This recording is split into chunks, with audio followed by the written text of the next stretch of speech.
It's time for another ride on the hype train. Our destination? My most anticipated board games of 2021, Part 2. My name is Nick Murray, and I will be your conductor here on the Bitewing Games podcast. All aboard!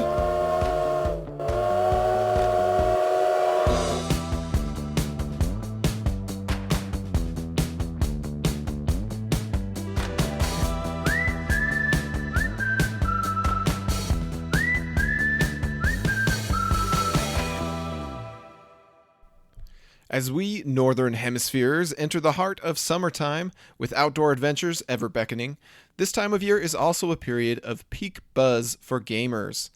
Video game companies finally reveal their hands for what blockbuster titles they have in store for the fall and holiday season. I'm looking at you, Metroid Dread. Board game publishers announce their headline releases for the biggest conventions of the year. After what frequently feels like a long winter and spring drought, the hype train finally pulls into station, welcoming all aboard once more. Those who know me know I'll happily board such trains, and when opportunity presents itself, I won't hesitate to put on my conductor hat and fuel the engines that carry us onward to thrilling horizons. We kicked off this year and this podcast with an episode featuring my most anticipated board games of 2021. 20 games highlighted and hyped, many of which we've now had the pleasure of playing. Few have disappointed, and many more will find their way to our table for the first time very soon. Meanwhile, a whole extra batch of games have been surfacing from the deep unknown sea, landing a spot on my ever-growing wish list. Due to their striking presentations, intriguing mechanisms, thrilling promises, and/or reliable creators, the following 15 games have earned a place onto my most anticipated games of 2021 Part 2. We're going to start things off with Bear Raid, which is expected to release in November of this year. Hot new designer Ryan Courtney returns with another promising game in Bear Raid. Here we see players buying, selling, shorting, and manipulating stocks in competition for the biggest payoff. Under the steady hand of publisher Board Game Tables, we're sure to see a solid production with what appears to be the perfect choice of an artist in Nick Nazzaro. The psychedelic colors and animals seem to hint at the bitey gameplay lurking beneath. For some reason, Bear Raid reminds me of cutthroat auctioning game The Estates, and I'm all for it. Another hotly anticipated game is Savannah Park, which is expected to release this September. In what feels like to be a hybrid between Tiny Towns and Calico, the makers of 2020's Renature are back for another clever family game featuring plants and animals. In Savannah Park, each player gets their own set of animal tiles with a Savannah board, but the starting layout of each player's board will be random and unique. On your turn, you select a specific tile to move to an empty space on your board, flipping it face down to never be moved again. The catch is that whichever tile you select on your board must also be permanently moved on your opponent's boards. So even if I don't want to move my triple giraffe yet, if that's the tile you call out on your turn, that's the tile I have to permanently reposition now.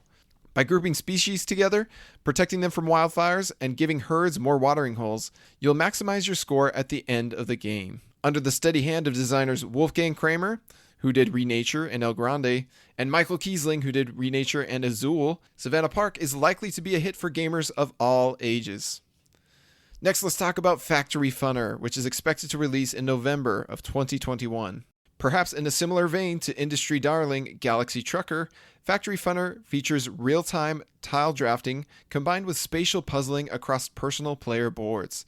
Players are seeking to efficiently install machines and establish connections from machine to machine and machine to reservoir. Machines generate revenue, but connections and reservoirs cost money, and money is your points. So, efficient spatial arrangements are critical to success.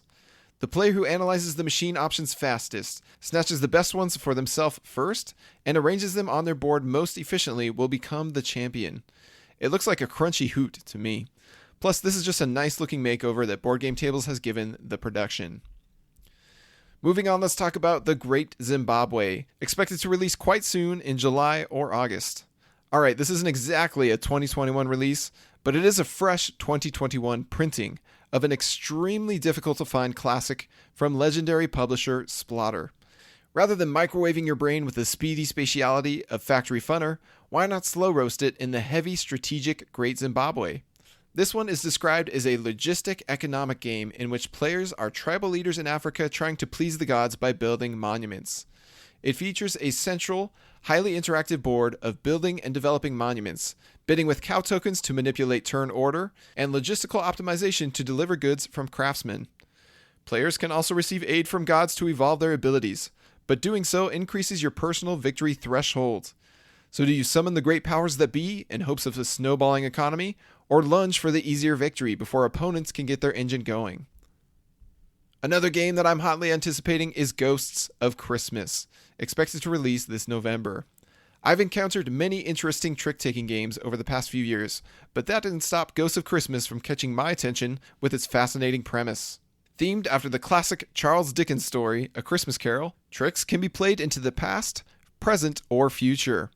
What does this mean? Tricks can be played out of order and won't be resolved until the past, present, and future tricks, 3 tricks total, are all played. I can choose to play a card into the future, but the winning suit of that trick will be determined by the winner of the present trick, which may not even have any cards in it yet. Ghosts of Christmas sounds all kinds of trippy, and I'm eager to give it a go. Moving on to the Siege of Runedar, which is expected to release in September, possibly. You might as well call this one Reiner Knizia's Ghost Stories, a deck-building game. You also might as well call the Siege of Runedar my most anticipated game on this entire list. With the quest for El Dorado, Dr. Knizia has proven his mastery of the deck-building genre. With The Lord of the Rings, Reiner brought cooperative games into the limelight. And with My City, the good doctor has made me a believer that low-interaction games can earn a spot among my all-time favorites. So despite my preference toward competitive games, despite me selling away my copy of Ghost Stories after getting my fill from only 5 plays, despite the endless onslaught of deck-building games offering me diminishing returns on enjoyment, aside from games like Undaunted, Fort, and El Dorado, the mere concept of this game being helmed by one of my favorite designers has me salivating for the possibilities. This being playable at 4 players all the way down to 1 almost feels like uncharted territory for Knizia games. Here, players are brave dwarves who must stave off orcs, goblins, and trolls by upgrading and utilizing their weapons and tools long enough to escape with their newfound treasure through a tunnel in progress. Featuring lively illustrations by popular artist Andrew Bosley, who did Everdell and Tapestry, and an ambitious production from Ludonova, I think we're in for a real treat with this one. Next, let's talk about another game from Capstone. It's called Juicy Fruits, releasing in July. You could accurately describe most new games coming from Capstone as juicy, but this one is especially so. This is the other and earlier colorful title quickly coming at us from Capstone's family brand and their publishing partner, Deep Print Games. All you need to know is that it features a big pile of wooden fruit tokens and ice cream tiles on a tropical island.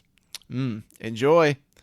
But if you insist on a little more explanation for why it deserves a spot among my hotly anticipated games, Juicy Fruits possesses an interesting challenge of picking a tile on your board and sliding it in one direction, collecting the matching fruit for each space moved. Once a particular boat on your island board is satisfied with the fruit you've collected, you can fulfill their order and send them on their merry way, clearing up even more room for you to slide tiles and collect fruit. Yet that's only one half of the balancing act, as you and your opponents will be claiming precious business tiles as well, but clogging up your island to do so. And with it basically releasing right now, I encourage you to go take a look at this one. Next, let's talk about Radlands, releasing in September. The only Roxley game I've tried and truly loved is Brass Birmingham, but it's hard to resist the production quality of Radlands, especially when Dan Thoreau, also known as SpaceBiff, has given the gameplay very high marks. You can check out his thoughts at spacebiff.com. This 1v1 dueling game takes some inspiration from popular systems such as Magic the Gathering. Only Radlands features all of its psychedelic, colorful, post-apocalyptic gameplay within a single contained package. There's no eternal black hole of endless packs to toss your money into here. It's a one-and-done purchase that provides a highly replayable, streamlined experience. Multi-use cards, tight resources, and tense dueling within this 20 to 40 minute game ensure that one play session will rarely be enough. Another anticipated game of this year, Super Skill Pinball, Ramp It Up, coming in summer or fall of this year. As we talked about last episode, roll and rights have been leaving my collection in droves, but Super Skill Pinball lives on in my collection as my favorite of the bunch within this genre. Ramp It Up is a standalone sequel perfect for both newcomers and veterans. That's because this one will also feature 4 new pinball tables to enjoy with varying challenges and complexities. Go for Gold introduces an extra flipper and features a log flume. Pinballs requires coordination between wrestlers across 2 tables. High Roller Heist features a faster session of executing a casino caper. And Top Speed makes your pinball a racer where you can adjust your speed, or in other words, the die rolls, for big bonuses, but at the risk of flying past the flippers. The next game on this list is Riftforce, coming in September. The final family game coming at us from Capstone this year, Riftforce looks an awful lot like Battleline or Schotten Totten. Only instead of battling at sites using poker sets, 2 players start by drafting asymmetric guilds to form their personal deck. Then they strive to synergize their cards together to win the battles along the rifts. With 10 different guilds to draft from, forming combinations of 4 each, Riftforce promises a lot of depth to explore within a relatively smooth experience. So smooth, in fact, that Riftforce has already earned a nod as a 2021 Kinderspiel des Jahres recommended game. It'll have big shoes to fill if it really does play anything like Battleline or Schotten Totten, but Riftforce already seems to be off to a great start. Now let's talk about Oltréé, which is expected to release this fall. I'm still not sure whether Oltréé is my kind of game, but at the very least, I'm anticipating the opportunity to learn more about it. Aside from the gorgeous artwork from industry veteran Vincent Dutrait, what piques my interest is that designer Antoine Bauza, designer of Seven Wonders, Takenoko, Ghost Stories, and many more, is venturing way outside of his comfort zone on this project, and he has spent over 6 years working on it. Based on a French role-playing game, Oltréé is a modular, scenario-based, cooperative game where its purpose is to immerse you in an engaging story as you seek to complete the scenario goals using unique mechanics within a particular scenario. Mr. Bauza has typically been a mechanism-focused designer, and this sounds like a narrative-focused game, so it'll be intriguing to see how this ambitious game turns out. Now let's talk about an expansion, specifically Pipeline Emerging Markets, which is expected to release this fall. The expansion to Ryan Courtney's oily slick economic game, Pipeline, is nearly upon us. While the details are sparse, we can safely assume that it will feature more tempting technologies, more crunchy economics, more soul-crushing challenges, and more refreshing variety. Currently, you can expect this to hit stores sometime during the fall convention season. Now for a game that's supposed to come out this summer, Witchstone. With Witchstone, Reiner Knizia has done something we rarely see. Specifically, collaborate with another designer on a game.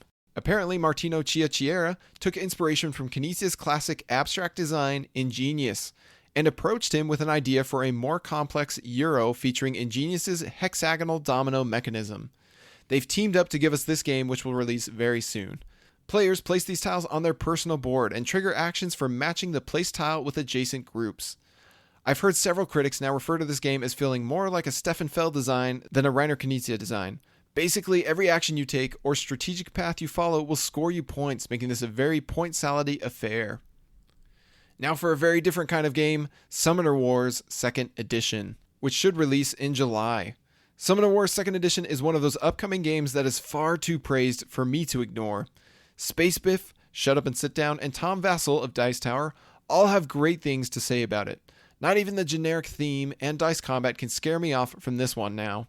For a 2-player, grid-based movement, dueling game featuring fantasy creatures, the fact that they've sidestepped the genre trope of chunky miniatures to focus in on the sliding cards catches my interest, as it hints at the priority of the design being smarts rather than spectacle. This 2nd edition features polished gameplay and new art, and it includes 6 unique factions to choose from. The object of the game is simple: eliminate your opponent's summoner. Of course, that's easier said than done, as your summoner lives up to its name in summoning powerful and useful allies to the board that act as shield and or spear. And we're back to another Capstone release, Imperial Steam, expected this fall. And did somebody say a Capstone train game? While Iberian Gauge is already covered in part 1 of my most anticipated games of 2021 episode, it turns out Capstone had another train game up their sleeve. Alexander Humer, the designer of Capstone's complex Lignum, is the creative mind behind this economic rail game known as Imperial Steam. While deeply strategic, it seems as though Imperial Steam is much more accessible than Humer's previous design, according to the publisher description. Imperial Steam promises fierce competition throughout and 2 unique game-ending rules with their own scoring steps. Sounds pretty interesting, right? Hopefully we have another winner on our hands from Team Capstone. And while that wraps up my 15 hotly anticipated board games of 2021 Part 2, let's talk about one more thing to hotly anticipate. Speaking of these exciting new games, we at Bitewing Games are anxiously awaiting the chance to share with you Reiner Knizia's Criminal Capers collection. This Kickstarter bundle launches August of this year and will feature Soda Smugglers, Puma Fiosi, and Hot Lead. We need your help in crowdfunding this killer filler bundle. So subscribe to the Bitewing Games newsletter on our website, bitewinggames.com, so you don't miss out on these excellent card games, and tell your friends and family too. What games are you anxiously anticipating for this year and beyond? Let us know in whatever media you prefer to socialize. You can find us by Googling Bitewing Games. My name is Nick Murray, and this is the Bitewing Games Podcast.